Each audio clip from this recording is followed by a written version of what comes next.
Hello, welcome to the 66th and hopefully final episode of the Chicken Chess Club podcast. My name is Jan Gustafsson, coming to you from a beautiful hotel room in Amsterdam where it's raining nonstop. But one place where it never rains, sun always shines. We have top 100 player of the world, Laurent Fressinet in Paris. Laurent, how's life?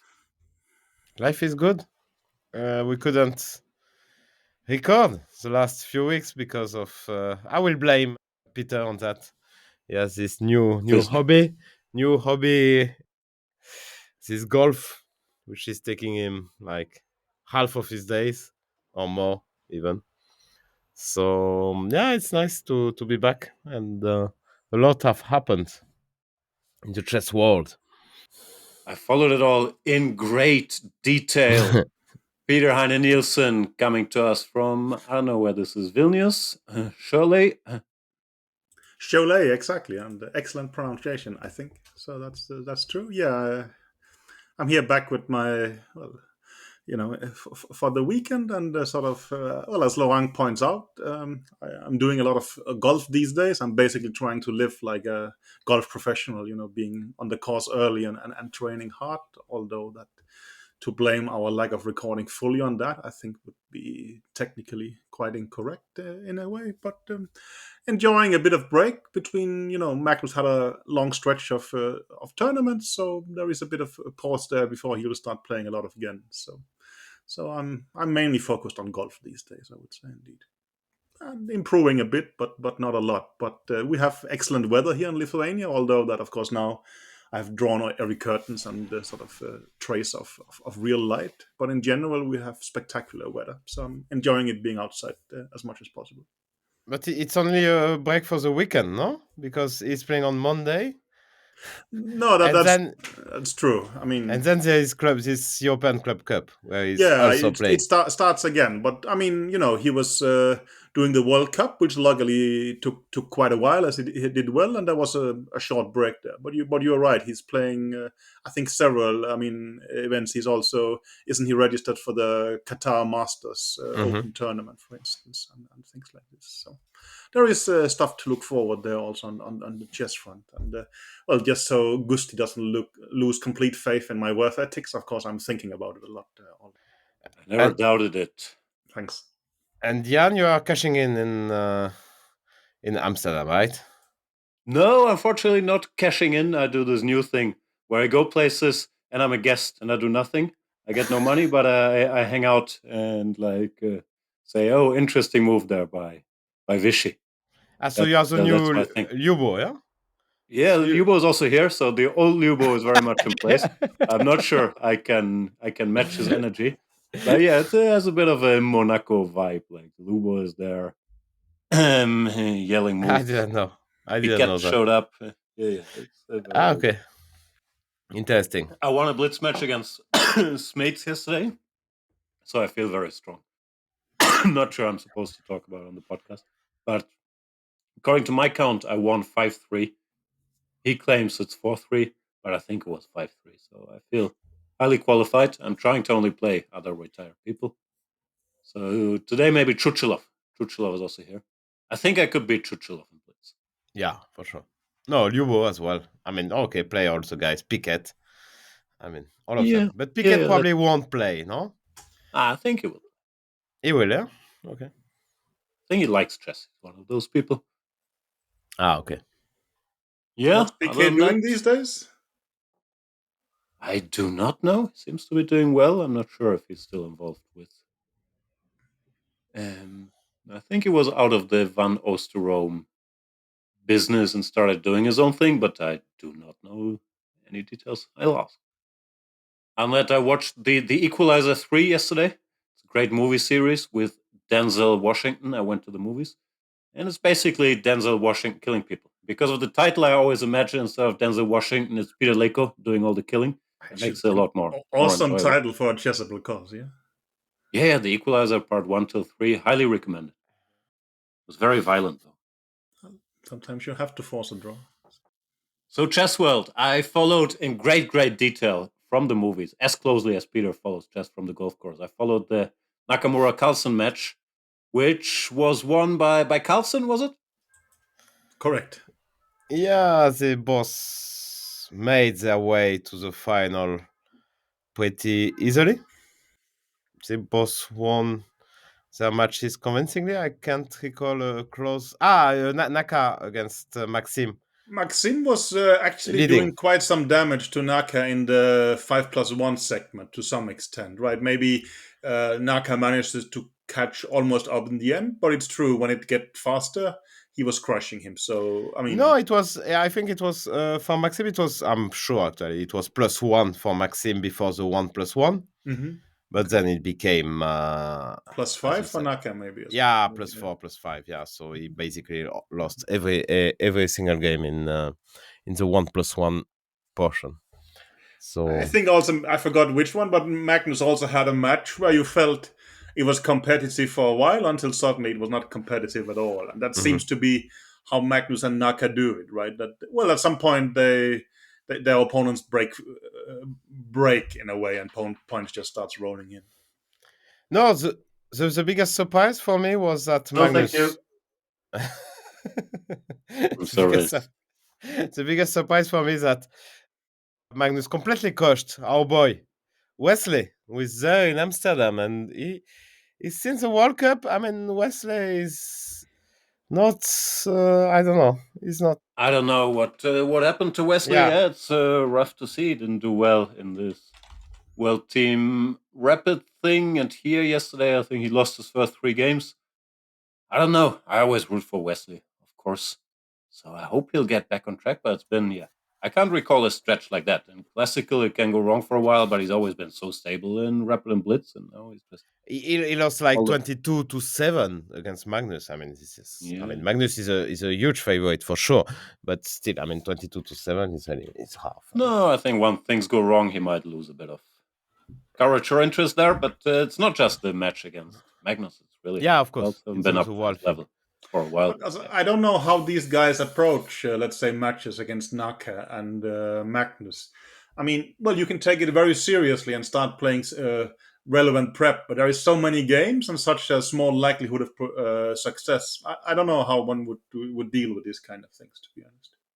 Also, I'm not sure what relevant prep is these days. I think Magnus and Naka, they play all kinds of things, and mostly people more Well, or for less instance, stick I to their think openings Wesley now. was playing 1b3 in the 5+1 against Magnus, and well, I'm Danish, and it's the Lars Nimzowitz opening, so Mhm. I'm a fan, but I'm not sure it's the way to optimize fully your chances against Magnus, for instance. Wesley has a great DVD. It's a secret weapon. Maybe he's just trying to advertise it. I have given all the arguments I have. If your opinion, changes the conclusion, so be it. Yeah, no, I don't know what's going on with Wesley. I would assume, although it's always been the case, that he has all this traveling from Minnesota to Europe or wherever he's going, that it costs a lot of energy, but it has been the case for a while. So Mm-hmm.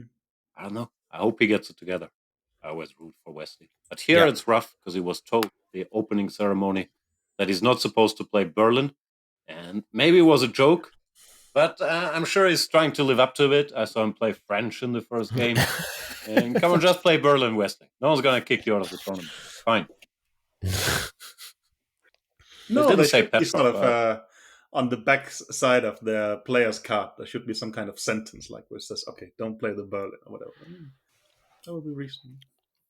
Yeah, so the final was just very exciting. I missed the middle of it, but yeah, the 5+1, 1+1. I might watch even the 3+1 just in replay. I thought it was a very interesting match, and I think it was incredibly popular. At least that was the impression I got from people on Twitter. Someone might know the viewership better, but I thought it's very fascinating to see. Yeah. And like for 3 hours, you get a lot of high quality and very interesting chess.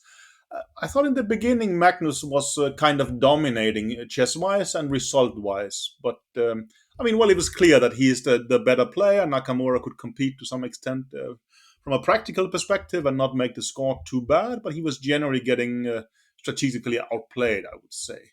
But then came a phase where I think Nakamura won 3 games in a row in some beautiful attacking games with sacrificing pieces. One he was even sacrificing the queen, giving mate, Mhm. and Magnus was basically giving clapping signals and such. And I think the Naroditsky, who was giving commentary, was saying, okay, you just have to go for Magnus's king. That's how Nakamura is doing it. And well, then came this phase where it just looked like, okay, Nakamura is just crushing him. But Magnus managed to fight back, and I think even in the 1+1 segment, which I really assume should be Nakamura's best discipline, I think managed to come back, and I think in the end he had like a +2 score with time running out. Earlier, it was actually the reverse. It was Nakamura. You could see he was letting the time run out, and it sounds strange, but well, I think it's 1.5 hours for 5 minutes games, 1 hour for 3 minutes games, and sometimes in a drawn position, or in even I think it was a position where Nakamura was like made in free, he would just run the clock down simply because you are ahead, and Mhm. it feels weird in chess, but it's completely standard, for instance, in basketball, and well, Oh, in football. yeah, exactly. It's a bit of an awkward thing, but it's also pretty cool in a way. And I'm just giving away that at that point, Nakamura was so dominating, he was doing it. In the end, of course, it became a race against the clock for him. I think he was down 2 points and Mhm. basically was in a must win. He won it. He had time for one more game. And it was very complicated. First, Magnus was doing kind of okay. Then Nakamura took over. And in the end, Nakamura could give maiden free with a rook sacrifice. He didn't see it. He played a move that looked crushing, but Magnus could sacrifice two rooks and force perpetual, and the match was over like this. You can argue that, yeah, this is not top quality chess missing maiden free. On the other hand, you can also argue it's incredibly interesting, and I think many enjoyed it. So I thought it was a very interesting spectacle that was, quite gripping to watch. Was my impression at least. But my impression as well, like you Jan said that the opening didn't don't really prepare, but Magnus was doing very well. I mean, he was getting some kind. I mean, like Naka was playing at the end of the match. He was playing Steinitz delayed Steinitz. I mean, this D6 G6. I mean, he already he always had some copy position. And as black, Magnus was playing the Sicilian, where Naka was playing three bishop c4, and Well, more often than not, I mean, he was just slightly worse out of the opening. I mean, that is, I think, not true. I mean, Naka did bishop c4 based on preparation and got some quite decent positions you at think so? time. I would say also. Well, you saw he At the prepared. end of the match, he was not getting decent positions anymore. Maybe not, but he also. I cannot give you the stats here. He was also, for instance, he was playing the Queen's Indian, so he came with some kind of preparation. So Yeah, I think there. I mean, opening matters to some extent, but of course not. I mean, and also they matter in terms of volume. You have to play 30 games. It's not enough just to prepare for one opening, for instance. But it's more, I don't know, you call it opening culture or broader knowledge than being prepared for yeah, one for sure, for specific sure. game. No, I mean, you can switch and you still know your setup or the moves and the area, I think. When it I comes to, understand, but still, I think that Nakamura, for instance, it's not like he thinks, okay, let's just do the Queen's Indian. Of course, he must have prepared that a bit. He thought, okay, if Magnus does this, how should I respond to that, and so on and so forth, right? But well, you can see they end up playing several systems. Also, this sort of delayed Steinitz that Fress was mocking a bit. I mean, it was clear something he had to prepare to some extent, at least. I got the Yeah, but he impression. was these D5 positions, and also in Berlin, he stopped Berlin. Hmm. I mean, he was suffering against one e4. That's my I think also it that's often my, happens you run into some problems with whatever your main yeah. opening or your game plan is, and then you switch to something, and there it might not be so well prepared, but it can be a way to try to get a game, whatever it is, this delayed Steinitz. Or just feel No, okay. they have I some put world this Berlin championship torture. championship dynamics just in a very very quick way, right? That somehow, okay, this opening got into trouble. I have to come up with something new, and it is kind of interesting. I mean, I And find it quite. also, yeah, what I noticed that Naka generally, even against Maxim, he played some modern, like one G6. As white, he played some cap, but against Magnus, he doesn't do that. There is a lot of respect. I mean, like he thinks he has to play main lines and do something good in the opening. So that's a big difference. I think that they see it as something competitive and that they care quite Yeah, about it. Although that, well, of course, they even applaud each other. They smile afterwards, both of them, when they lost their matches. But best friends. that's a bit, I have no clue. But I mean, I like that it's actually very competitive. It seems to be something that they're taking quite seriously. And it's perhaps also, I mean, the only format where we don't consider Magnus as a considerable favorite. I don't know if he's considered a favorite at all. I mean, I think after winning yesterday, he said that he's happy he won, but he thought he could be much better than he was. And that could be correct. But, well, had there been odds before the final, I don't know who would have been the odds favorite, to be honest. They are making these smart predictions. It was 60-40 for Magnus. Mm-hmm. To Did my Nakamura win last year? I can't Yeah, recall. he won last He year, won but last he time, right? lost twice in 16, 17 I think or last year of Nakamura 16 and 15. won. He was leading by a considerable margin. Then Magnus staged a quite impressive comeback to be sort of lose the final game or something like this. And was Yeah, it but I know you know why Magnus lost last year. really last year? It's only once a year. Yeah, Okay, it was last year. I remember I was commentating okay. on I had that match, muted you. Sorry, but yeah. and actually it was the same day than the World Cup final. Ah, you're right. Yeah. So he was completely shocked that France lost. He's a big fan of France in general, and of the soccer team in particular. But there was also something like there Nakamura won basically based on 2 seconds or something like this, as far as I remember. Yeah, Which was yeah, it was format. very So, close, but mhm. Yeah. yeah, still. Yeah, congratulations to Magnus. As I'm sure. always. Yeah, he must be quite pleased. Yeah, back on the right side of things with the World Cup, and now, as Peter mentioned, I think it matters winning the Speed Chess Championship, especially against Nakamura in the finals. So he's back to being on top. Not that he ever left, but he had these slightly shakier classical events earlier, and now he's back to crushing. I So think yeah, very in impressive. spring and such, right? I mean, he didn't win Norway chess. He didn't win Wijk, and maybe also yeah, the tournament where I joined him. He didn't win in this champion Champion Chester. chess tour, right? So yeah. So when Magnus applauded Nakamura for some great moves, was it similar to this scene in the Queen's Gambit where the old champion stands up and applauds young Beth Harmon? Like similar vibe, or how do I have to picture it? Not fully, I would say. Also, we noticed Magnus changing shirt during. I mean, you think he's superstitious, or he just thought, okay, stuff it. I spilled some water. Let me get another one. Oh, I don't know. Things don't work, you change something. No, I think that he does. I'm not sure if it's Yeah, superstition or like maybe it rather doesn't have he work changed my way. shirt than his coat. That's for sure. But yeah, no, fair enough. And follow-up question for Laurent. You said in football it's normal that they let the time run out in the end. I've never seen this. Just French players get injured a lot near the end Yeah. of the matches. Against Belgium, we're famous Yeah, for that. The Belgium are still of interest.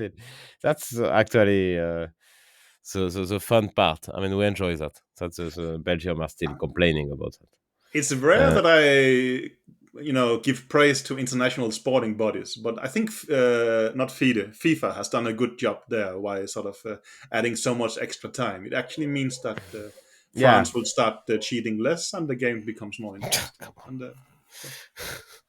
No, it's a pity that to see great players like Mbappe, going and just dragging out the game with somewhat unsportsmanlike behavior. The rule should prevent that. I can understand the players do it if it helps them win something, but then it's a fault of the organizational body, and I think actually the FIFA did a great job. But if you add too much extra time, you might not have time for the prize giving. You need time to hug and kiss everybody when it's over as well. Yeah, again, maybe you do, but I think. I think that you're baiting me to talk about FIDE. I'll not take the bait. Never. No. A topic where I'm sure Laurent will take the bait is the ongoing saga between Vladimir Kramnik and Hans Niemann and Vladimir Kramnik and the rest of the internet. So Hans did not come to Amsterdam. He's in Mexico playing, I don't know, where is it, World Junior Championship? World Junior, he lost the third round. He was 2 out of Amazing. 2. He's He still lost a the third. junior, by the way. After all these Yeah. years of drama, the guy's just playing some under 20 Yeah. tournament. I think he was very much praising the Mexican food. There was some picture there. It was before he lost. I pay a lot of So attention to food. let's wait.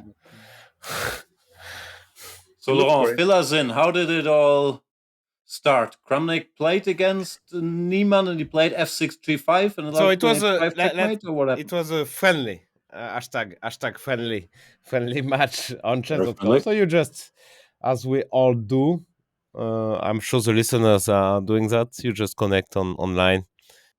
You just find one player and you play against him. And it happens that Kramnik played against Niemann. He played one game, Berlin, where Hans won. And then the second game, Kramnik played f6 g5, and Hans he could give mate in one, but he resigned instead. So that was it. And then Kramnik made a video on Levitov channel. I'm sure Peter can comment on that. So he made a 1 hour video on analyzing a blitz game and other games. What was Hans' accuracy? Was it high accuracy? It was around 90, I guess. But yeah, I don't no, know. I mean, like, What's good or not? I just know it's higher against Kramnik. Yeah, no, but he's Everybody. trying to find reasons. You play Blitz online. I mean, I see myself when I play Blitz online. He's trying to find reasons for moves. Sometimes you just play a move and you don't really think about it. I mean, so he's trying to explain everything, and yeah, it gives a weird impression. And then, so it was not really. I didn't think the video was very, very impressive. So it didn't prove anything. Well, and why? Why you would cheat in a friendly game?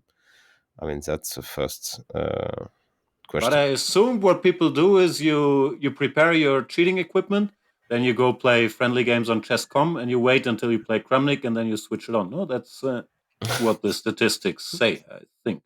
Do you talk to Vladimir in Amsterdam? No, I've seen him around. He seems in good spirits. He's talking a lot, I think, about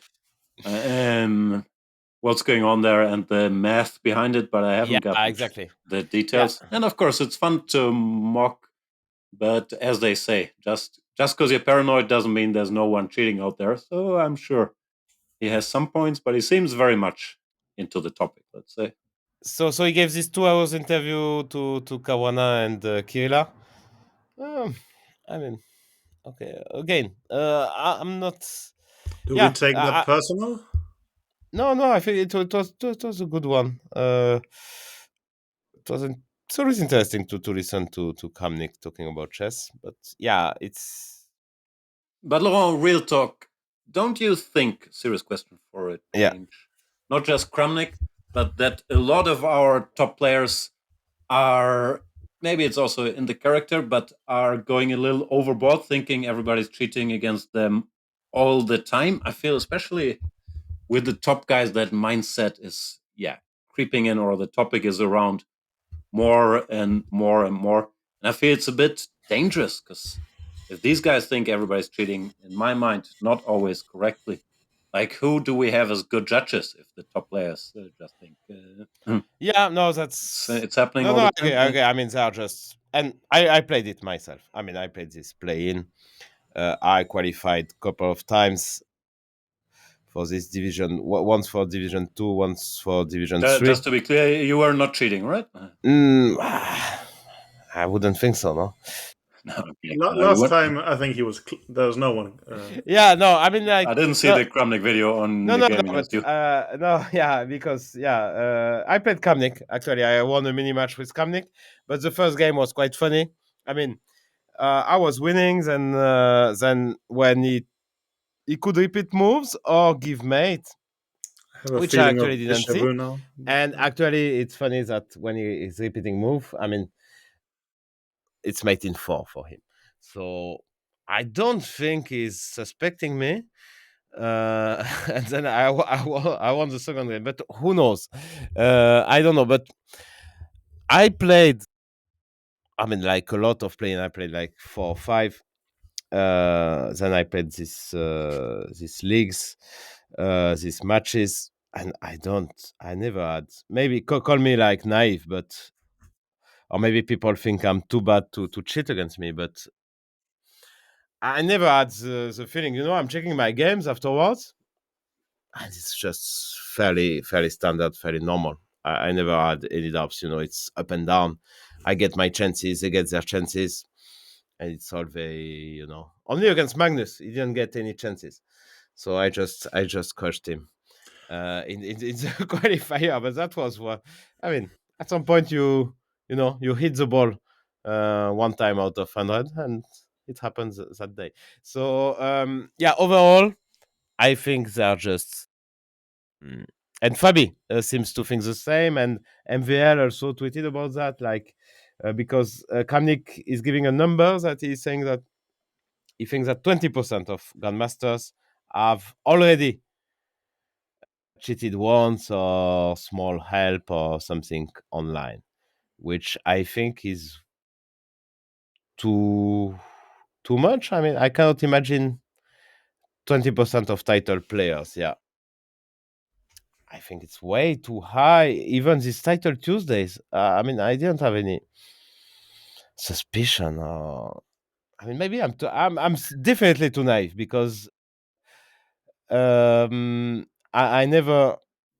I mean, I never felt that someone was cheating against me online, but sometimes I'm getting rating back on chess.com. You play some games, and suddenly you get a message, and this guy was caught for cheating, and you get some rating back. So No, for me this happens a lot, but I always know pretty much instantly. But instant, I also don't play these serious events like I yeah. play whatever rapid games on leeches or somewhere, explaining some stuff, and normally I get the most obvious of cheaters who take their 4 seconds per move and play the first 10 move randomly and then perfectly. Like obviously those are around, but I think they get banned fairly efficiently.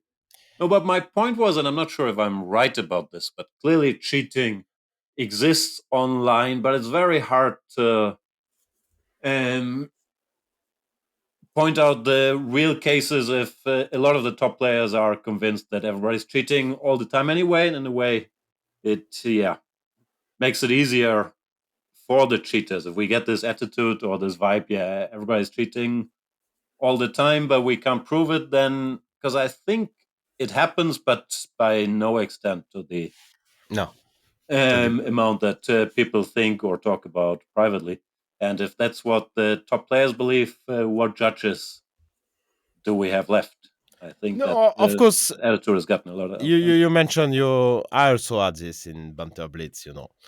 Of course, people were sometimes on Chess 24 when we used to this Banter Blitz. I'm sure. I mean, I noticed even some people who were clearly cheating against me, but it was some complete amateurs. So the most dangerous, I think that they have a point, is some good guy, strong Oh no, grandmaster, of course. who would cheat like 3 times a game. Let's say, who takes three joker But and there, at I some point, think it happens less than people think, and everybody keeps talking about how easy it is to cheat online.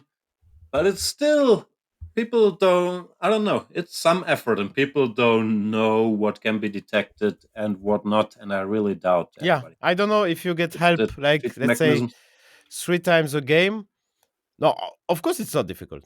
I mean, No, let's of course, let's it's doable. I just don't think it yeah, happens, but and if people you will get take help, the you risk you if think we think it's. you think you get caught if you get help, let's say 2 3 times a game, which could be a huge edge. I don't know. I That I don't know. really don't know. I think we've been through this overall. In a case like me, or but any player has been playing online for a long time, you sort of know my level, and you have thousands of games of sample size. And if that goes up significantly, I'm not sure that's definite proof, but it's not just I cheated this move, and that move. It's the centi pawn loss per per 100 or whatever, no, and that I thought goes up it's a significantly bit if of I a take problem frequently. that, I mean, well, the top players generally know each other, but of course, now a lot of new names are going to pop up. That's also the idea of Kramnik inviting Hans to Amsterdam, right? So that you can get a personal idea of their level. And while I think at some I think point, very few people have doubts that Hans can play. No, maybe Kramnik has never met yeah, him, but and I'm not. you maybe not have a clue about his real level. I think, for instance, during the candidates tournament in 2013, sorry, was it 14? No, 13 when I was Magnus second. Well, they were doing some kind of anti-cheating measures, but well, for instance, I think Aronian was joking that the toilet was not guarded, and everybody know from Godfather that's where you hide the things and such. And basically,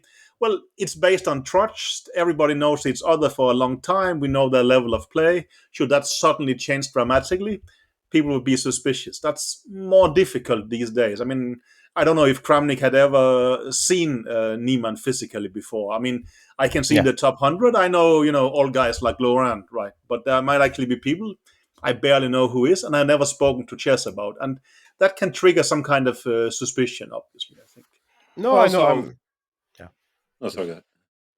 No, No, no. My point also, Kramnik is making up these things that they are cheating less. They are not cheating against Naka or Carlsen. That's why they win all the time, or Kawana, because it would be obvious, but they are cheating against him or these kind of players, and they are playing much better according to statistics against him. And actually, I think personally, I mean, I'm playing much better against him than against Naka or Carlsen because he's creating less problems, less questions. I mean, this guy Naka, when I play against him in Title Tuesday, I mean, every move is trying to trick you to ask some questions. It's very, I mean, it puts a lot of pressure.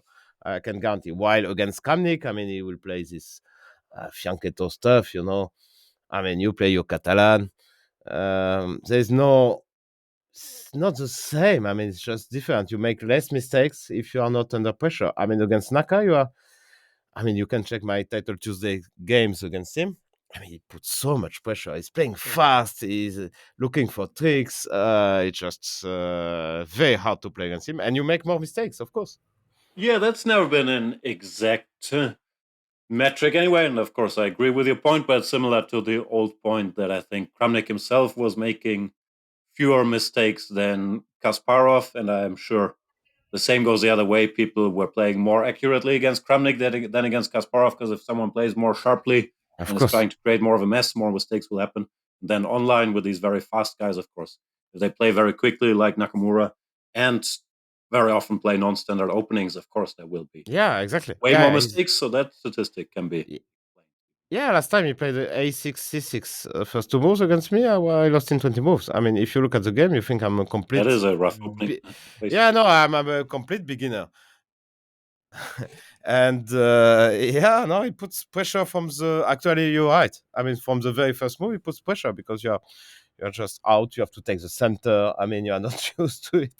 No, I you allow me to play 20 moves of Berlin Theory. I'll also play better yeah, than. yeah, than exactly. So yeah, there's definitely some. But what Uh, you are saying is that, well, we just love these numbers because, well, it's numbers. They have this kind of magnetic attraction to it, but that we cannot trust them at all. It's not a reasonable way of yeah, maybe it's what we have, but it's not something you trust, right? yeah, because he's saying that the accuracy You always level need some context. is higher against teams than against Naka or Magnus, but because it's not the same kind of problems. I mean, he say to some extent, yeah, but he doesn't realize that. I think his mistake is that he doesn't realize the level of pressure you are under. It's weird that maybe he doesn't realize he's not as good as he used to be, simply. And that Naka is putting 10 times more pressure than Kamnik. I mean, that's for sure. That's 100% sure. I did this test or example that Australian Grandmaster Smurden was doing. Smurden is a Grandmaster, but also have an academical degree. and he was basically having a test where you got some games, and you should guess which was detected cheaters and not. And I think I scored ridiculously badly. I don't know how easy it is to just detect if that's cheating or not. For me, it wasn't. Are you allowed to use an engine while you're doing the test? I don't know if you were. I can say as much as I didn't. So it's probably not a very thorough examination. But I don't know. It's hard. And coming back to Hans, Mhm. I don't want to defend him. I mean, he admitted he was cheating online, and someone who was cheating on a regular basis online. I mean, it's hard to trust him, for sure. So, but I saw him. I saw he's playing in this, not in this Blitz Society. I wasn't there, but afterwards, the Blitz Society is a bar in Paris where you guys were. He played a match with Maxim. I think it was like 3-3, and then Maxim won the Armageddon. So it was or 2-2, and then Maxim won the Armageddon. And I saw him playing some Blitz games with Musa in some bar. I can tell you. I mean, it's not. I mean, I would, let's say, from the people we all know. I mean, against Jordan, I would put my money on Niemann. Against Dubov, I would put my money on Dubov too, for sure. But But to be fair, you think our friend Jordan is a horrible chess player who barely no, knows how not the at all. pieces move. Although No, he's back to the 2700 plus club, won a bunch of rating 2708 yeah, no, and he's a good. half. He's good. No, he's I'm a happy to very, see him back very, up very, where it belongs. very, very good chess player. We had a nice game in French league this year. That was very welcome. No, but in Blitz, he's not. It's not his best The time thing is, control. it Let's say. works. You treat him like a patzer, and then he plays like a patzer against you, like it's a He part of just your blunders scheme. some tactics in one move. Yeah, Yeah, so again. yeah, that was fun. I That don't was think fun. sort of Jordan being in the proximity of Laurent physically is helpful for his career, right? It will just ruin his confidence because I think that goes for anybody. that is the best piece of chess for advice you will ever get. Yeah? So, or in No, general, but I let's guess. say he's around. I mean, Niemann probably his level is around 2700, but doesn't No, but mean. that's what I'm saying. He can play, and he can play blitz. Doesn't mean he might have done Yeah, but wrong doesn't mean stuff he's not. in the past. But this thing, we need to feel him out to see if he knows the rules of chess. I don't think that applies. But you Yeah, remember some of the video interviews he did in St. Louis, right? There, at That some was an points, he extreme situation. I don't think probably it's just we there again. litigate that. Well, no. Well, it's not an argument. It's just that. Well, he has a different chess understanding. It's hard for me yeah, to grasp his Well, you level, to feel be the same honest. way about Laurent, no? If Laurent gives a video interview No, after no, his game. Laurent is not different. It's just worse. I mean, here I think there is sort of less. I no, basically no. Of think, course, no. He's playing completely different. I mean, completely different chess, and so what? yeah. I mean, Yeah. could Also, I don't know. I mean, that has could be been good. debated a lot, but I think there were also many layers of what personality, what he was trying Yeah, to, no, information he was trying to give, and what he was trying to come across. I mean, there was no. And you weird, see, weird show all over the place. I don't know if you guys saw his videos. Well, first of all, the first video where he said, "Did you miss me?" I mean, like, "Hello, chess world, did you miss me?" So it's kind of Saw the 1 minute video. It was playing. great. And the next one where I mean, like, actually, he said to Kramnik that he respects him and he wants to be coached by him, so he was ready to meet him in real life. And yeah, it's clear he's playing, like he's he thinks I think he really thinks he will be the best one day, which has absolutely zero chances to happen. But he really believes in it, and why not? People have dreams. It's good. Also, normally, even if you don't become the best, it's better to be confident or overconfident. Yeah, for sure. Also, And, is Being a chicken, Kramnik no, normally it helps your career. is Kramnik yeah, a good judge? I mean, remember how he said about Nakamura, right? Well, can Nakamura be the best in the world? He said, yeah, if all of us quits, right? I mean, he didn't have Nakamura is not the best in the world, but he's actually been number two, as far as I understand, right? That's much better than what Kramnik would think was possible, at least based on what he was saying at the time. no, but actually, Kramnik had harsh words about basically everyone except Magnus. I mean, he respects Magnus, like he puts Magnus there above all of us, and then Alireza, I mean, like Alireza is not. I don't know what he said about Alireza while he was coaching him 2 months before. So He said nice things about Vichy too, but again, it probably becomes generational, right? That you have difficulties understanding yeah, the next Yeah, and generation. also think he's guilty of what or maybe not Laurent, but Peter and I, to some extent, might be guilty of too. If you're old school and you're leaning very much on the side of opening theory and quote unquote correct play and analysis, which I think Kramnik also does, because he's not an idiot. He's one of the greatest players who ever lived. He beat Kasparov. He knows everything there is about chess. But I think he's judging players mainly by what he sees in the openings and chess culture and these values, which I think I overrate and I underrate practical skills and psychology and tactics and so on. So if someone's just much stronger in that department, I think it's and on the Kramnik scales he will be lower, and it's something I'm guilty of quite a bit as well. If you see, I It's didn't very lick enough hard. there, but he still won the game. Actually. I mean, well, we are still working a lot with computers, and we were not nearly as strong as Kramnik. I mean, for us, it's easier to adjust to that we were wrong about some of our beliefs, right? I don't know how it can be for Kramnik to actually update some of his strategic beliefs when he was perhaps the best in this. Yeah, but for me it's similar. Like I could understand why Kramnik was strong because it's what I was trying to do. I was just Yeah, 100 yeah. times Well, weaker, we are just but weaker I still versions of struggle him, to right? understand Yeah. why Hmm. I don't know Nakamura or Alireza, because that's something I couldn't even emulate. Like there's keeping the tension, and there's always tricks and stuff in the position, and like that's Yeah, I've something got to realize that they're trying to win a game of chess, and they're doing that quite Yeah, I think that's basically it. They're successfully, trying right? to win yeah. chess games, not Yeah, yeah. analyzing And chess No, also games. that's the funny part, the last thing that he's trying to make sense about online blitz. I mean, like if you look at MVL some days, I mean his level is just up and down. I mean, because sometimes he just doesn't care. I mean, he's just Also, there. completely random, as you said. People Yeah, are lying on their couch. You might have been yeah, drinking. You might have just yeah, eaten. You might need a nap, or sometimes you're yeah. super No, I focused. You're mean fresh. I that's mean, it's just yeah. killing This time. No, it's what people do. There was an yeah. image I really enjoyed from this speed chess match yesterday. That well, they don't care about dress code. So you have Magnus there sits in some kind of golf T-shirt, but he sits there with a cup with a picture of himself in a suit, right? So I mean, it becomes Uh-huh. the completely reversed. I mean, it's just so very different that you say. You can see that Nakamura. I don't know if he's singing or humming or doing head shakes and stuff like this, and it feels weird, but also cool to some extent. It's just so extremely different, right? I mean, it more feels like a tennis match in terms of, okay, now I played a good ball. Okay, this one I hit it horribly and such. It becomes so different from how we were grown up, right? That chess has to be correct and about understanding.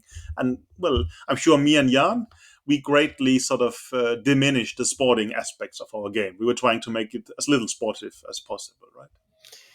Yeah, if you I'm not sorry if I approach offend you, but chess that's and at least trying what to I make tried. sure you have Yeah, to think as little as possible yeah, yeah. over the board, or fight Mhm. as little as possible, Yeah, you'll still get quite far because knowledge will take you somewhere. yeah, yeah. And But it's, we still have a lot of guys, even at the top, that are mainly knowledge based and not play based. But that's why, yeah, it's hard for me to understand guys that are tilting a little the other way. But results don't lie, and it's a game we And have to beat the other player at the end. the funny part of the last Kramnik Hans story is that we played last Monday, whatever this play-in, the last of the season. So play-in, you try to qualify for Champion Chess Tour, Division One, Division Two, Division Three. And the funny part, I actually played, and I did terribly, horribly. I don't know what Kramnik would think about that, but yeah, that's kind of happens. Bad shape, it's 10+2, so it's very fast. If you're in bad shape, you can do horribly. But the Very funny sus. part, Sometimes you play perfect, then yeah, sometimes you can't play at all. Like I mean, it doesn't seem yeah. normal. And actually, I mean, to qualify, so they both end up in between place 8 and 9 and 32, and they were paired together to get to second leg. So it means that the winner, so they had a match because you have the match at the end of the play-in, and the winner of this match would play the second division, and the loser would play the third division. So it was funny that, I mean, like by complete accident, because you can play so many other players, they again played together. Hans beats Kramnik. Actually, I beat Kramnik. Actually, I noticed I played my match against Kramnik at the end of one day of some. I mean, he was incredibly tired. He was playing quite poorly. That especially the second game, he was. I felt that he was tired. He was playing, much slower and really poorly. So at the end of the day, I guess he is becoming quite tired as well. But so Niemann beat Kramnik, and then Kramnik announced that there's so many obvious cheaters and so on that he won't play anymore on chess.com. Has he not played since? I haven't.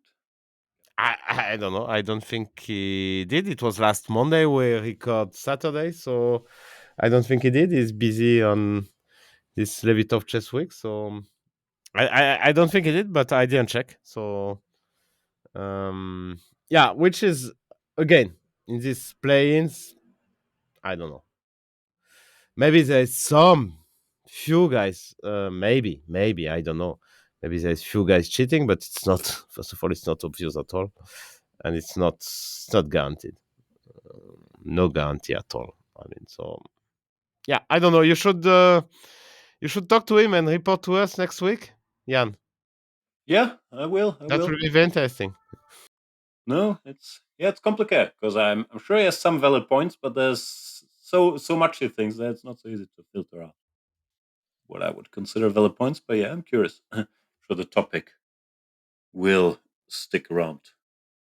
Some chess here, I think they probably start playing 10 minutes at the time of recording. Levon Aronyan going strong. Your boy Dubov beat Kramnik in the first round, playing very accurately. Yeah, but other than that, mainly people hanging out some 10+5 games. Yeah, I didn't follow at all. To be honest, what is it's just some friendly Wesley, event, right? Wesley struggling. Yeah, haven't kept track, but some good chess being played. And I Vichy, guess it's rocky it's solid very as always, hasn't lost a game. it's very friendly atmosphere. No, that's the point. Yeah.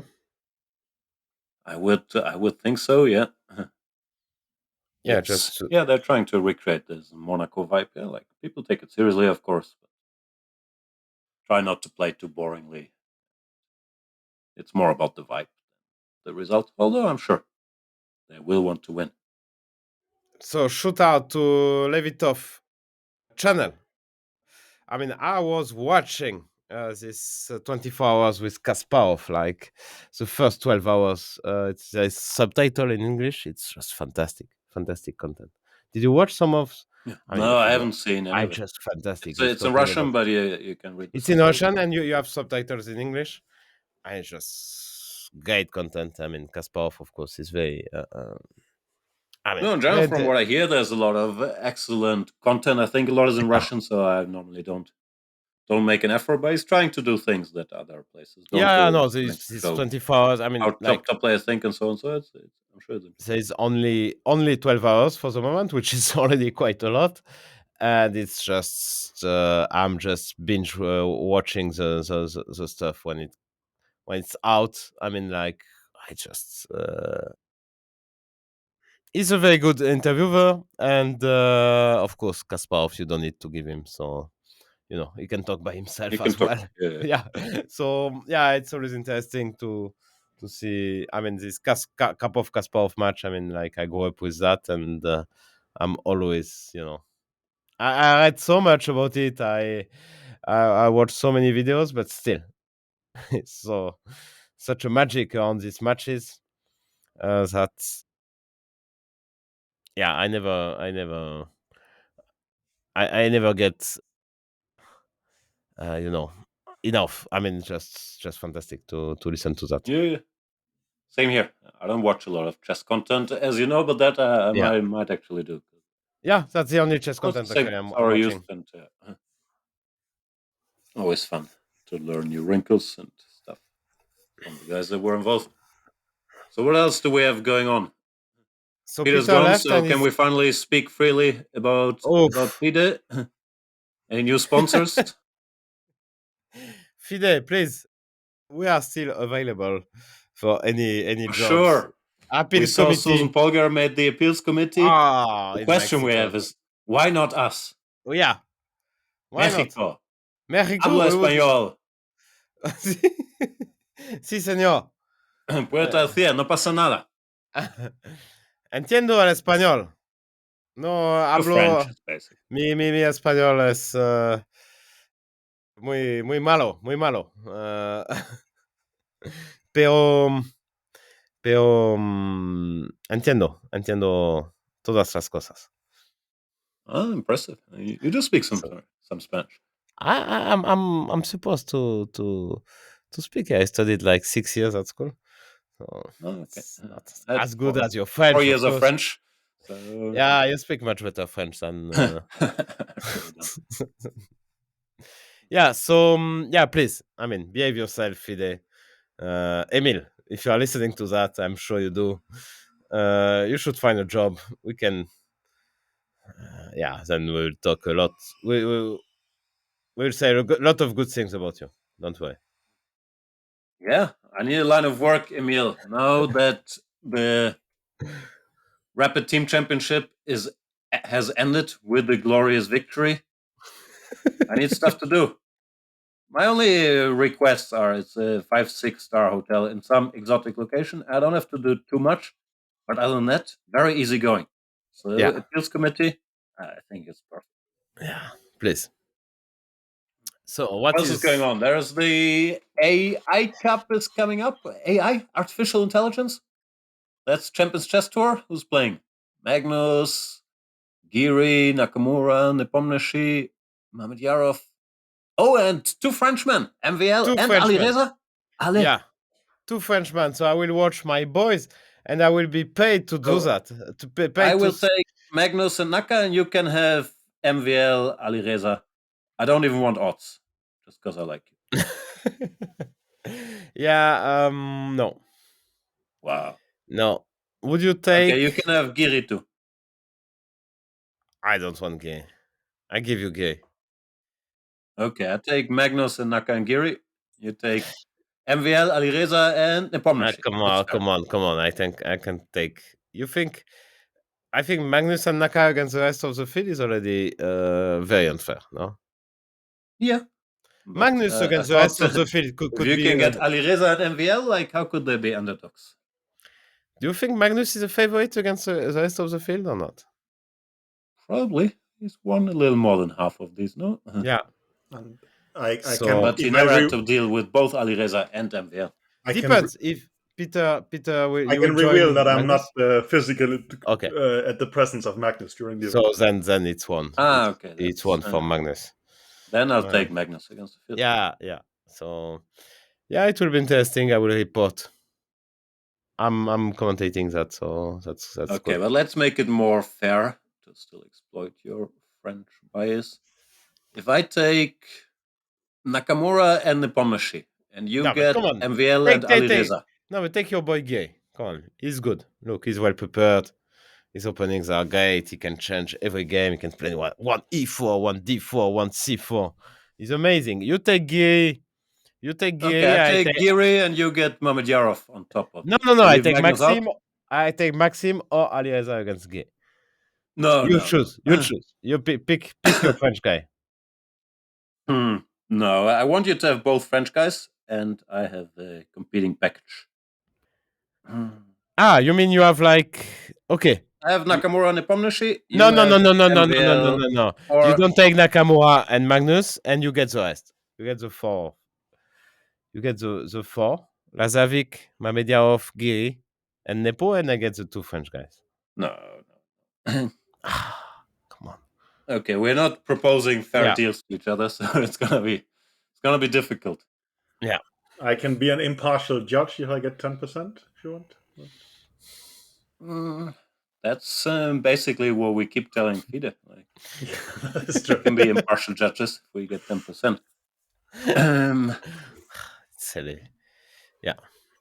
Well, what Okay, can we so do? we'll We can draft, but okay, whoever drafts first gets Magnus, so that's already as well. You need to We leave can Magnus draft out. without Magnus. We take turns. You need to have taking Magnus out of players. the equations. That's how it is. And well, if Magnus wins, his second place wins, right? For your bet concern. Yeah. And we do a snake draft. So you can take number 2, and then I'll take 3 and 4. Then you take 5. Or the other way around. Whichever way you want. Are you talking to me? Yeah, Yes. he was making No, your I want the 2 French guys. You take Naka and someone else. Okay, then I start. I get the first pick. We don't take Magnus. I take. Come on, don't take pretend you are Nakamura. French. Okay. He plays Magnus in the first round. I take right? Aliaza and Maxim. I take Nepomniachtchi. I take Mamediarov and Lazovic. Guirinho. Okay, do we have it on record? But I got who I wanted. No, I got Giri, Nakamura, Nepomniachtchi. I mean, come on, you didn't want Gay. Not as the first pick, but I would definitely take him over as Lazovic a- and Mamediarov. So I think you gave me some equity there. As the last pick. No. He He's a won good Champions last Chess pick. Tour events. Come on. He won one. That's true, actually. We heard about it for weeks or years even. We're still hearing about it. But mainly I want a reason, because it's hard, because I like them actually. It's more fun to root against the French guys, because I know you're rooting for them. So I think this is...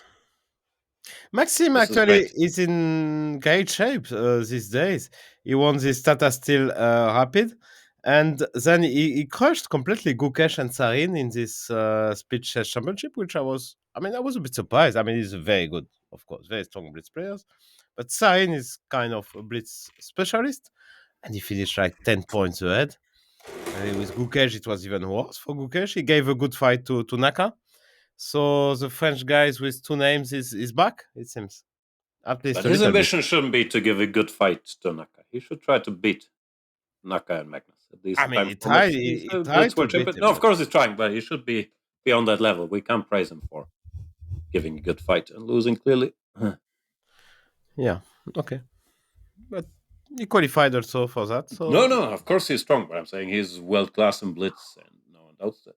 No, but he's back. I mean, like it's what I meant. That's he had some very poor results. His classical rating is very low these days. It's 27, I think, or something like that. So it's very low for his standards. But let's see. Yeah, I think he's working on whatever was in classical. Maybe these opening problems and getting new coaching on some, but never affected him so much in rapid and blitz, where his hand is still amazing. Yeah. And we'll find out. What else do we have on the agenda? Do we have questions? Is anybody still listening to this? Questions from you Patreons. Do we have Patreons? Are we rich? Ricardo Pravia is saying, question for the next episode. Assuming not all your audience is hardcore GMs, I'm assuming at this point it's Grishuk and Erwin Lamy who told me the other day. So, Lamy? Wow. Yeah. But also includes noobs like me. I had some random questions. Poker chess. Since you have played both poker and chess, can you talk a little about how tilt expresses itself in each? I just recently had my first chess tilt, and I was surprised by the terrifying amount of self-hatred that laced the experience. No idea what you're talking about. I love myself. In poker, I just hated the universe or devolved to this is just a stupid game and this whole side is rigged. Yeah, I think that's the main point in poker. Even though you know deep down maybe you're tilting and you're playing badly, you can... Often it is a bad beat or something that triggers your tilt where you feel it's rigged, the universe against me, and then you start playing badly and throwing your money away. Well, in chess, you can still try to blame it on outside events, but normally it's more clear. It's you who was being an idiot, so the self-hatred is a little more direct, while in poker, at least you can lie to yourself that it was external events that made you. But don't you made think you play badly? That we tilt in all kind of events in life and in sports. For instance, I can tilt in golf. There's you make a bad tweet on the first tee, and suddenly you cannot play at all. These kind of things, right? I mean, yeah. I think it's not only chess and poker. What does is- have that to do with tilt? That you make bad twists and you can't play golf at all? Like, Well, then you start thinking about it and you get into a bad mood and you start playing worse. And when you play worse, you get all these negative thoughts, which massively affect your level of play. I mean, I can, well, I can tilt both in poker and chess, but I can definitely also tilt in golf. I'm sure this mindset. I don't know how it works in football. Maybe you don't have the ball so often in a way. I don't know. But you also see football players tilt, right? Yeah, for sure. Someone makes a bad dribble on you, and you feel humiliated, and you take a red card. I mean, Tennis, you miss a smash. I mean, it's Yeah. the same, in every sport. yeah, also it can express itself subtly. No, in football, I don't know. You Yeah. start looking more for your own brilliancy, and you don't make the right pass, and whatever. There are many ways to tilt, and it's the same in chess. Some guys, they can even translate it into some sort of energy and start playing well when on tilt. But overall, I think it exists in all forms. Just in poker, it's more subtle because you often have this excuse of that was a bad beat and the universe against me. Well, in chess, it's more direct self-hatred, and for me, it goes very quickly. I can play a couple games well, then do something stupid, and I'm back to Well, also, I hating mean, myself and results are revisiting my pretty life. linearly distributed in chess and golf and whatever. While in poker, you can get rid of a bunch of money very quickly, right, based on the structure of the game. Mhm. So maybe it's worse to tilt there. I don't know. I was tilting last Monday in this play, and I mean, I was so annoyed. First game, I just blundered the hook. I mean, like, my hook was under attack. I didn't move it. That was really a bad start, and I started to play poorly. That is the first. No, it's very important to start well Should because start otherwise, writing angry letters on the internet. That's how some great players get rid of their tilt. okay. Ricardo has more questions. Chess for noobs. I keep running into recommendations about going through classic games. If you had to advise new players, would you ask them to slog through this as well? I don't know. My honest advice is normally do whatever you like doing. And for us, it was often reading books. I always enjoyed reading books about the classic games and the great tournaments, the great champions. This Kasparov great predecessors gets mentioned often, or Petrosian biography. But I just loved absorbing the chess content, and I think it's useful, especially to some extent, because the old guys, especially if you're in the, but even I think Capablanca are great, but often they face weaker competition, so you can see the plans more clearly. The one thing that always bothered me, because I believed it for a long time, is if you get some random endgame and then they tell you at this point Capablanca came up with a 7-point plan: centralize a king, exchange one pair of rooks, create a second weakness, attack the second weakness, make black go passive, switch back to the first weakness. Well, he's just making good moves. He's playing move by move like everybody. But I always thought I need this 27-point plan to understand chess. So sometimes it's not so much the games, which I think are very useful, but the explanations that can slightly lead you on the wrong track. But I think classical games. First of all, it's cool to have some chess culture, and there's also a lot to learn from the references. I think it's quite cool. And for instance, recently I was just reading a biography on Petrosian, and I thought, okay, it would have been cool to have studied him more because then, well, you can see his very practical approach to chess, which I didn't grasp fully at the time. But well, nowadays you also have access to the games of Leela, of AlphaZero, of Stockfish. I mean, just studying the classics and not modern computer games or analyzes by modern computers would also be horribly wrong, is my impression, right? I mean, Not sure. really?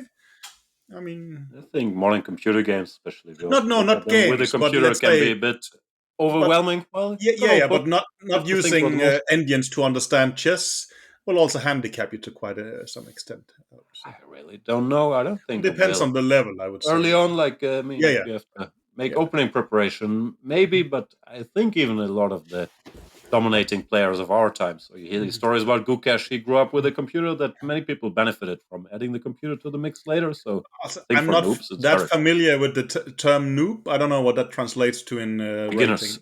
rating. Okay. Yeah, I think 800. my main recommendation is to study the classic games between Jan Gustafsson and Etienne Gardet, which are just you Yeah, just connect those. to Yanistan, you just go there, enjoy, learn. That's I think fantastic. they're useful because you have a noob Yeah, making all the noob mistakes, explaining what he's thinking, yeah, punished indirectly, and even yeah. the classic games, Capablanca against No, it's not. Yeah, Vidmar, this it's different. 7 part Vidmar is too plan. strong. You need Etienne Gardet. Yeah. You have this 7-part plan, and if it fails, you will just flag the guy. So Yeah, exactly. that's the hates, portion That's normally of how the I play. plan. So yeah. But you're kidding, but it's always a part of the plan, no? With these short time controls, For also sure. for Nakamura or any of the great quick players. I mean, you put a lot of pressure, and if people withstand the pressure, you do something wrong, you can still win on time. Or flagging should always be a part of it. But yeah, the main recommendation, as dumb as it sounds, is normally do what you like. If you like looking at openings, do that. Yeah, If you like reading or watching videos about classical games, do that. Hope your brain puts it together. No, And he's also actually, saying, I think the opening is the most stupid way to actually, in my opinion, for noobs. I mean, it's just the most. I mean, you should know that you play in the center, but to spend like hours and hours on but it also openings. comes with if you watch classical games or really any games. Openings are a part of any game, and yeah, Yeah, of I mean, course, it's a it part of the always game, comes but with you go for the yeah, center, and if they attack something, you react. They play the Scotch, you don't play three bishop c5 because you learned you have to develop the bishops. So, concrete game and all that. But Three yeah, there's bishops. memorizing before you Three bishops understand the c5 is basics. I pretty think is bad very against yeah. counterproductive. but yeah. Anyway. No, it depends. If you want to enjoy the games and study the classics, if you want to score points, then do tactics because You can do both. tactics. Tactics is just you generally end the game. I mean, most of the game Also, of you need a chess decent is position to get tactics. So I yeah. mean, openings and culture. I think they're part of it. Like just doing tactics, and then you always get crappy positions. The tactics often won't work in your favor, but of course, it can be Has there part of the actually mix. been done any kind of systematic research on this sort of some projects where they, take 100 beginners and have some placebo groups and such and make people study certain things and see how they develop? Else, it strikes me that our advice are just sort of mythological and based on guesses, right? There's no one who really knows, is there? That's what I'm saying. No one really knows. The only Yeah. thing we know is that you have to put in a lot of hours. There's Yeah. no shortcut. There's no training plan with 20 minutes of tactics, 20 minutes of openings, 20 minutes of studying. I mean, Retia Yechin, I mean, it's I just think not how at it works. least The for only me thing and we know Jan, we is just we're in the loved plan. chess. What if Lorang loved it, or just wanted it for the fame? I don't know. But I mean, I think Laurent loves playing chess yeah, much he more loves than we playing do. chess. We Yeah, might yeah, love information, but yeah, yeah. he's actually a chess player. Mhm.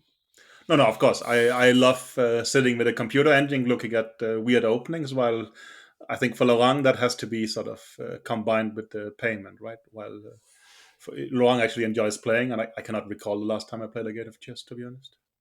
Mhm. And last question from Ricardo. At some point, Laurent stated categorically that all new players should start with e4. Being the rank amateur I am, I'm now an e4 player. Any other similar advice? First I of all, didn't. that's terrible advice. Play d4. The other noobs will have no idea what to do. They go d5. You go c4. They all play knight f6. You go cd5.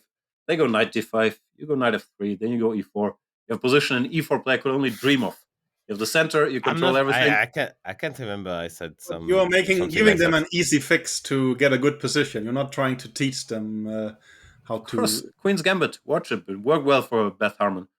She never played the Queen's Gambit. She played all these sharp Sicilians. Yeah, yeah. Yeah. No, but I don't know. I think there's some argument to be made for e4 because you get more open positions, piece development, getting your king to safety. It's a little easier. But also, many people get stuck playing the symmetrical Italian every game. Well, if you play d4, you get more exposed to other problems early on. So I never I, played e4. Look I where it got me. I don't know about the beginners, but generally, I mean, when I speak to sort of talents and such or their parents, they will talk about we should have a repertoire, and I said not necessarily. You should have several. You should be able to do a lot of stuff. Of course, I'm a bit, influenced by watching players like Magnus, right? But I mean, well, I regret, for instance, with my own career that I got. Well, I started out as an E4 player, but I got so stuck as being a D4 player. I should definitely have played E4 much more as well. And I think you No. have to be a good chess player. This idea that you should play E4, D4, I think you should No, play you are both. clearly a Both, both. D4 player. I mean, both of you actually. That's just because I turned into to do that. I No, think no, I I mean, think you. you can still try to force draw. So an e4 and play sharply but tightly. And no, I don't know. I mean, we could argue about this. And I think it makes sense to have a repertoire, at least starting out. especially with black, to have one repertoire. You don't need to play all the openings and be terrible in all of them. And yeah, with white later on, often it shifts to trying to be flexible, surprise people. But also with white, I mean, there are so many grandmasters who play whatever the Italian every game, and then maybe they change something on move 12 sometimes. But you can get very far playing the same stuff every game. I mean, my main advice, although I understand that shortcuts are tempting and can often lead to success as well, is to play decent stuff. Doesn't matter if it's E4 or D4, but choose some main lines. Don't play whatever it is. The Vienna every game and hope. After knight C3, knight F6, F4. They take the pawn, even though it's very tempting. And every noob always assumes, but everybody else knows the main line, so I need to do something stupid that will surprise them. And they all end up playing the same. They all play Grand Prix attack against the Sicilian, or no, I actually don't know. The Ponziani, the Stafford, whatever popular crappy openings are out there. But it's always the same. It's not like you surprise anybody. They're actually more popular than the real openings in many cases. And that doesn't help you because you get stuck always hoping for the same trick. Anyway, Don't best try of for luck to this. Ricardo. That's the main Unless advice. you're Nakamura. Unless you're Nakamura. All right. I Oof. think that's it from us. Shall we leave the floor to Peter? Peter, do you have a segment prepared? I could have, but I mean, it's been like 3 weeks, and last time we were more like I would need an entire conference, so maybe I'll start We afresh. keep telling you should do the podcast with Dodgy. You can have an entire podcast. Yeah, but we would just more or less agree. It would be more interesting to, I mean, we are like, you should see us as someone who wants to change the world. It's much more interesting for me to talk with you, so I could influence you. We have zero interest in talking about the stuff Well, that interests you. So, I mean, at that's the least find point. someone I mean, like-minded. yeah, If you no, need to I build up. disagree on that. So You disagree on our what, level of interest. what I didn't like from you, Peter, that you said that if you were elected FIDE president, you would take Jan as in your. There would be more chances to take Jan in appeals committees rather than me. And I was really offended. I don't I took it understand that personal. because Jan has. But Laurent speaks French. It's one of the 4 FIDE languages. Yeah, that's true. It's the main. Fédération FIDE Internationale language. des Échecs. Where's the anniversary? I really think the rules stipulate that you have to be able to communicate in English to be part of these things. But no, I've said it before. I mean, Jan actually has some years of legal education. I do. Would be a plus. I do as well. Okay. I do know. Couldn't agree more. FIDE, if you're listening, as always, take Peter's advice and give me the job. It might be a dream coming true, I would say. And I think also, well, if I forgot his name now, sorry, but if he actually paid to us, no, Ricardo, if he actually paid for being a Patreon member, and he got to ask like 4 questions. So Ricardo, yeah, he got a lot of value for his. and literally his for money. $1, right? So yeah, I mean, that's actually sick. Yeah. So I mean, again, yeah. Okay, the answers were useless, but still. Yeah. No, that is maybe right. It's a fitting financial deal for both sides. So, yeah. Okay. So we don't want to talk about that. I want to go. Yeah, Jan wants be a very important guest. Jan is in Amsterdam. Back my views on the tournament the are latest, well known. The latest cheating news. Mm-hmm. Okay. See you. I don't know. My best guess will be some point in October, but who knows? The next episode. Yeah.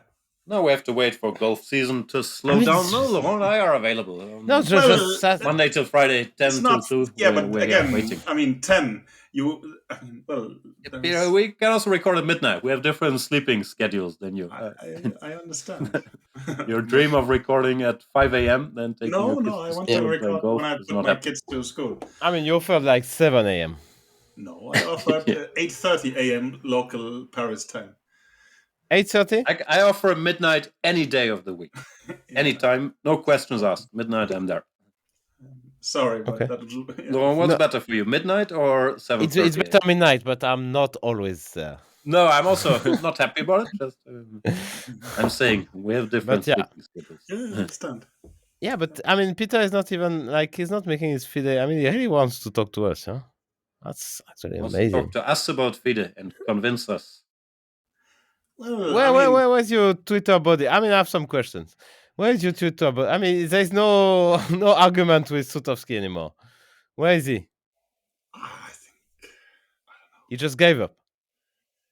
I'm Oh, pretty sure I attacked him sometimes, but I mean, well, I'm trying to interest him with legitimate, chess political, problems. I mean, if I have to sort of start being, very personal and who does what on a personal level to get his attention, that's not my style, right? So if he doesn't want to play, he doesn't want to play. When have we last asked him about his salary and the bonuses? Like, That's not we personal. need to know. I mean, he's a public servant of FIDE. That, of course, is a legitimate question.